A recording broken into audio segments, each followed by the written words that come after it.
ధాన్యం కొనుగోలుపై Telangana civil supply commissioner మాట్లాడుతున్నారు. ఇప్పుడు అలా చూద్దాం. అన్ని కూడా డౌట్ క్లియర్ చేసుకొని పంపడం జరిగింది.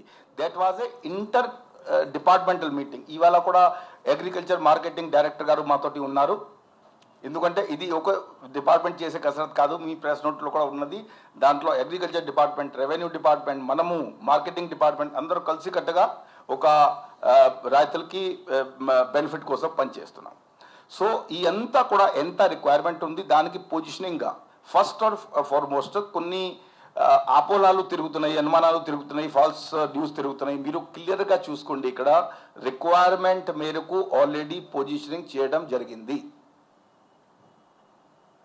టార్పోలిన్ కానివ్వండి, వినోయింగ్ మెషిన్ కానివ్వండి, ప్యాడీ క్లీనర్స్ కానివ్వండి, ఓకే, అండ్ ఈ హస్క్ రిమూవర్ కానివ్వండి, ఈ అంతా కూడా దాంతో పాటుగా క్లీన్ వాటర్ త్రాగడానికి, shade arrangements, all these arrangements including calipers, sleeves and digital moisture meter.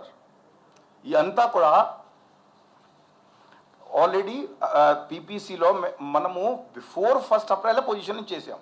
That's why our centre became operational more than that. Next తర్వాత ఒకటి 2 ఐటమ్ వచ్చినాయి, అది రావాలి. యాక్చువల్గా మీకు కొన్ని ఐటమ్స్ వస్తే మా దృష్టిలో కూడా వస్తుంది. కానీ దాంట్లో ఒకవైపు చూస్తే ఒక కాయిన్కి 2 అది ఉంటాయి కదా సైడ్స్, రెండోది సైడ్ కూడా చూడాలి. కొన్ని చోట్ల హైయర్ దెన్ ఎంఎస్పి పర్చేజ్ ఉన్నాయి. మీరు పోయి ఫీల్డ్లో వెరిఫై చేయండి. 2350 నుండి 2900 వరకు కూడా పెడీ రేట్ వస్తుంది. ఇప్పుడు మిత్రులారా, మీరు అందరు కూడా అర్థం చేసుకోండి. మీరు కూడా కూరగాయలకి వెళ్తారు, దానికి వెళ్తారు. క్వాలిటీ కొద్దిగా బాగా లేకపోతే నేచురల్గా వాళ్ళు తక్కువ రేట్లో అమ్మాల్సింది పడుతుంది. అండ్ క్వాలిటీ బాగుంటే మంచిగా మీరు క్లీనింగ్ చేశారనుకోండి, మంచిగా మాయిశ్చర్ తీసుకోవచ్చు. కానీ ఏదైనా సరే బిలో ఎంఎస్పి 80 పరిస్థితుల్లో కొనడానికి వీల్లేదనేది కూడా మేము నెక్స్ట్ స్లైడ్స్లో నెక్స్ట్ భాగంలో దానికి మీకు చెప్తాను.